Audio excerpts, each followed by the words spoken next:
How great was Imelda Staunton in The Crown? Wasn't she amazing? Her portrayal of the Queen was so good, Prince Harry called her and asked her for money. And I'm not gonna lie, I'm a little disappointed because I thought if Harry was looking to marry a beautiful mixed-race foreigner, could have looked a little bit harder. But I guess that night in Morocco didn't mean anything to you, Harry. I called you my royal Ed Sheeran. If you came up with the picture of an annoying, insufferable white woman, it would be Meghan Markle, even though she's not white. Trying to be a victim. Like, what's this girl, Meghan Markle? Seemed like a nice lady.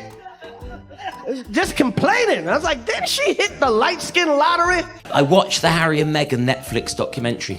Now, I'll be honest with you, before I watched it, I was not a fan of theirs. But now I've actually heard their side of the story, I f***ing hate them. Prince Harry and Meghan Markle, the royal couple who wanted privacy so badly, they signed a Netflix deal worth millions just to tell us all about it. And Hollywood, oh Hollywood, was ready. Because the second Joe Coy stepped on the Golden Globe stage, Meghan Markle didn't just get roasted, she became the season's official punchline. I said H was H was after H has been as H is, and H called me with H, and H was out, and with H. I may no longer be royal, but I'm still a pain in the ass.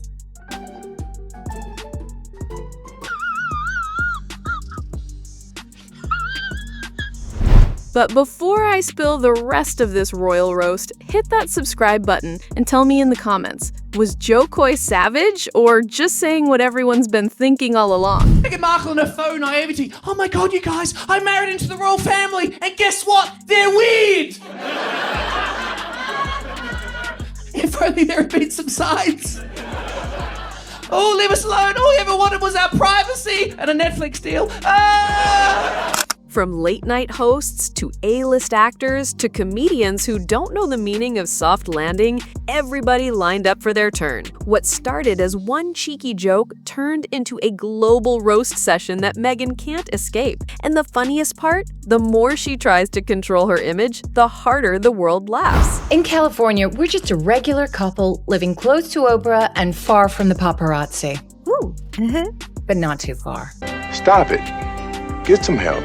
It all began with Joe Coy at the Golden Globes. He walked on stage, glanced at the Hollywood elite, and fired the shot heard around the world. Prince Harry and Meghan Markle will still get paid millions of dollars for doing absolutely nothing. And that's just by Netflix. Prince Harry and Meghan Markle will still get paid millions of dollars for doing absolutely nothing. The crowd exploded. It wasn't just a joke, it was an unfiltered truth bomb. That line captured exactly how Hollywood really sees them. Not as royals, not as victims, but as two privileged people cashing checks for existing. And Joe didn't stop there. He compared the royal drama to The Crown, a rich, white, dysfunctional family scheming, and followed it up with a dig about Harry calling actresses from The Crown to ask for money. Brutal, hilarious, and it set the tone for the night. Just a great series about a rich, white, dysfunctional family, all scheming. Oh no, that's The Crown. That's The Crown. I'm sorry. But the real magic? That one joke gave everyone else permission. Suddenly, Meghan wasn't untouchable anymore. She was fair game. If you haven't seen the documentary, lucky you. Ginger Royal meets fit American actress. She then discovers that everything is so unfair. Oh my God! Wow! He then discovers that racism is actually a bad thing. And then they moan about everything. From that moment, late-night TV smelled blood. Jimmy Fallon zeroed in on Meghan's weird lifestyle content, mocking her relabeled snack bags like she was trying to reinvent pretzels. Why does Meghan Markle make her own pretzel bags? They don't know why. That's interesting. She takes it from one bag and puts it in another bag. It's another bag. And that confuses people. Stephen Colbert clowned their cutesy nicknames. M and H, saying it sounded like the lamest mystery of all time. Meghan Markle has finally revealed why she and Prince Harry call each other M and H. It's a thing. And do you both love it? Yes, and I like nicknames a lot. What could it be? A mystery for the ages.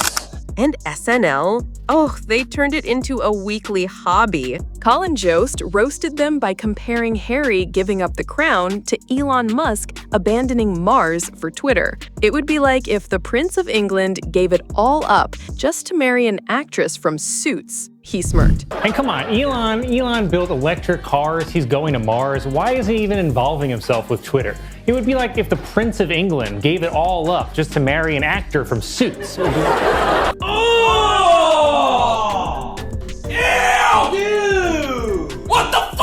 And just when you thought Meghan was safe, he joked that she had a spare finger for the royals' botched Christmas Photoshop.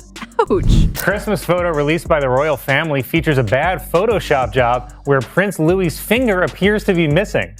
And this is sweet. Meghan Markle said she has a finger they can use if they need it.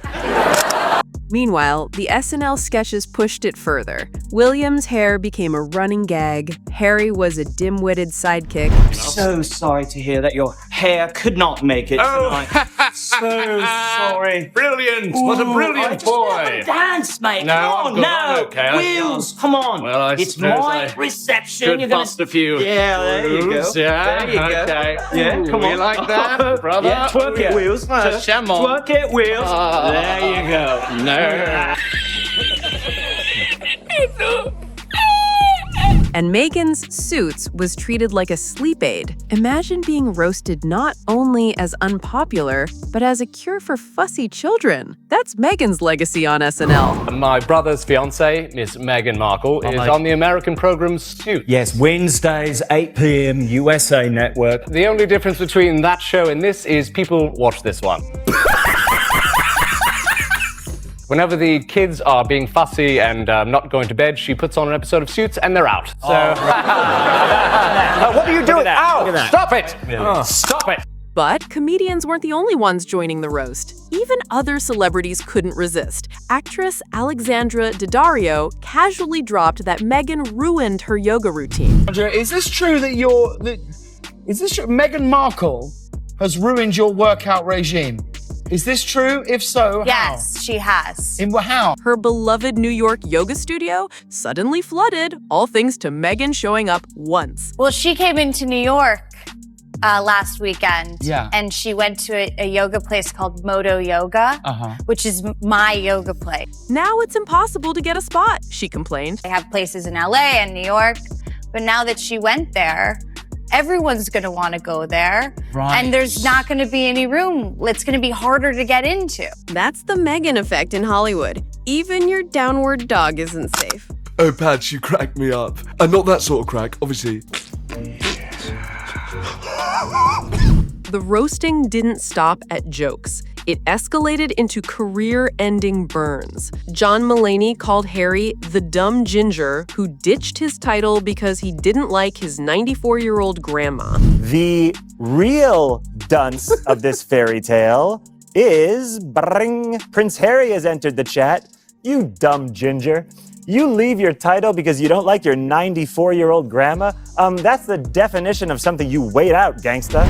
He called Meghan's complaints about boring royals the dumbest excuse ever. His punchline, don't marry into the most boring family in the world and then complain that they play by boring rules. Savage. Yelling at who here? Her, Meghan Markle. Okay. Yeah, just the fact that she wanted to leave the royal family because they were like, be proper and sit so. There has never been a point in my life where I did not know that the Queen of England was strict and not fun at all. So don't marry into the family with the most jive-ass boring people ever and then be like, oh, should we play Never Have I Ever? Conan O'Brien took it to the absurd, joking about keeping their wax figures safe and definitely not using them for other purposes. The audience howled. Q, Oliver, you have generously offered to keep the wax figures of Harry and Meghan safe while the royal family drama gets worked out. Yeah, that's correct. And if I may, I would just like to say that I'm definitely not using the wax figures for stuff. Just to clear that up. Damn! Are the figures, wax figures now? They are in a loving home, Conan, and I treat them better than the museum ever did. They didn't appreciate Meghan's soft hands or Harry's supple lips. And then Joe Rogan piled on, mocking Harry for attacking him over vaccines. Do you know how weird it is to wake up in your underwear and realize a prince knows your name? When even Joe Rogan is laughing at you, you're done. Prince Harry's talking shit about me. I'm like, I just woke up! I'm vulnerable! I'm in my underwear and there's a prince on TV. Do you know how fucking weird it is when a prince knows your name? He's like, Joe Rogan's giving out dangerous vaccine misinformation! And my first thought was, fuck, did I? By now, the comedians had softened Meghan up, and then the satire shows delivered the knockout. British puppet show Spitting Image turned Harry into a lazy, clueless royal who wakes up only after his butler does a 10K for him. Harry, you're such a moderate achiever. How do you stay at the top of the middle of your game? An early start's important, so my butler Perkins gets up at 5 a.m. and does a 10K for me. Meghan, meanwhile, was pitching lifestyle brands like Meg Goop. If you thought Gwyneth Paltrow's Goop was bad, Puppet Meghan turned it into parody gold. If I'm going to succeed in America, I need a lifestyle brand of creams and supplements. Gwyneth Paltrow has Goop, Kourtney Kardashian has Poosh, and Jamie Lee Curtis has Poogert. Now I've got mine, Meg Goo, celebrating the sexy earth goddess in all of us. But nothing compared to South Park. Their worldwide privacy tour episode shredded the couple's hypocrisy, demanding privacy while banging drums and holding signs saying, "We want privacy!" It has been several months now since our beloved queen has died. All Canadians are finding it hard to go on. All Canadians, that is, except for our first guest, the prince and his wife. We want privacy! We want privacy! Harry's memoir got roasted as a whiny cryfest. So let me start with you, sir. You've lived a life with the royal family, you've had everything handed to you, but you say your life has been hard, and now you've written all about it in your new book, Where? Meghan was mocked as an Instagram-loving wife desperate for fame. We just want to be normal people. All this attention is so hard. Isn't it true, sir, that your questionable wife has her own TV show and hangs out with celebrities and does fashion magazines? And the killer visual? The couple leaving Canada chanting, "We want privacy!" while waving banners. That single bag said what millions were already thinking. They don't want privacy. They want attention. To hell with Canada! We are leaving! We'll go find some quiet place where we can be normal people! Come on, wife! We want privacy! We want privacy! And then came the heavy artillery. Chris Rock. Forget satire, forget puppets. This was pure, unfiltered truth wrapped in comedy. Trying to be a victim. Like, what's this girl, Meghan Markle? Seemed like a nice lady. Just complaining. I was like, didn't she hit the light skin lottery? Hit the fucking light skin lottery and still going on complaining. Acting all dumb like she don't know nothing.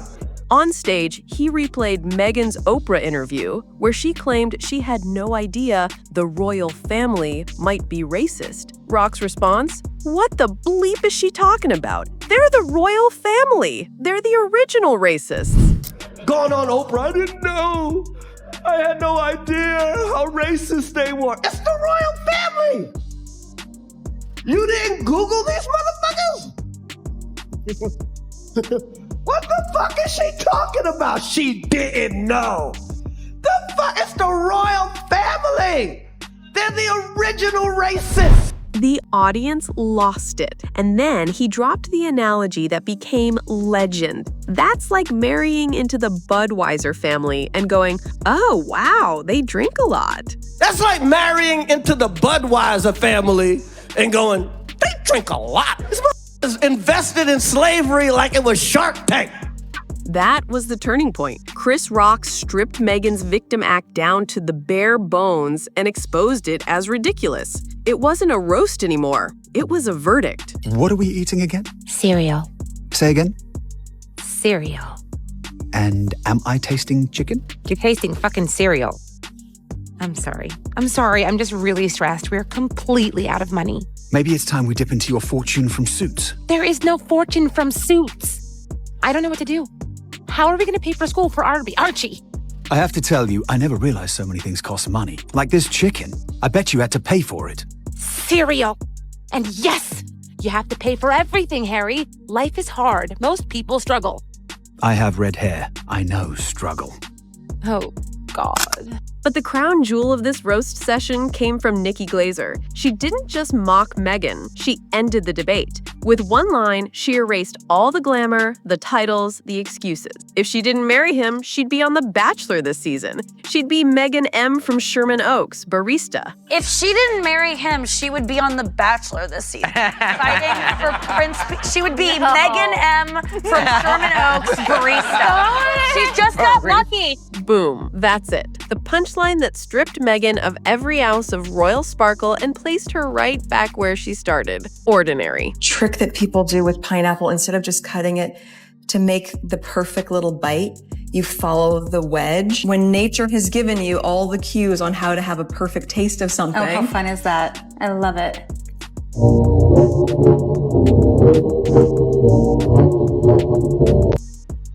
This woman is being paid millions of dollars to show how to cut into a pineapple. And if Nikki wasn't enough, Bill Maher nailed the coffin shut. He mocked their hypocrisy, crying about attention while writing books about craving privacy. They're ridiculous after that. They want it both ways. You know, you can't be, these people were so mean to us, poor us, and we don't want all this attention, and then let me write a book about how much we don't want attention. He compared their fragility to Queen Elizabeth's stoic, never complain, never explain philosophy. You're just fragile. Just take a hint from the Queen, the recently departed. Never complain, never explain, and rarely be heard speaking in public. His conclusion? Harry and Meghan weren't victims. They were entitled complainers, insisting the world go along with their nonsense. And I will not bend the knee and just go along with the nonsense. That's what's so annoying about them. The most of all, they insist that you go along with their nonsense and their insanity and their fragility. So here's the brutal truth. Meghan and Harry didn't just get roasted, they got exposed. What started as a Golden Globes monologue snowballed into late-night jokes, puppet parodies, and Chris Rock mic drops that made them the world's favorite punchline. And the more they complain, the funnier it gets. But here's the real question. Can they ever recover? Or has their brand been permanently cemented as the royal joke of the century? Drop your thoughts in the comments below. Who landed the sharpest roast? Joe Coy, Chris Rock, or Nikki Glazer? Smash that like button if you enjoyed this roast. And don't forget to subscribe, because with Meghan and Harry, the jokes just write themselves.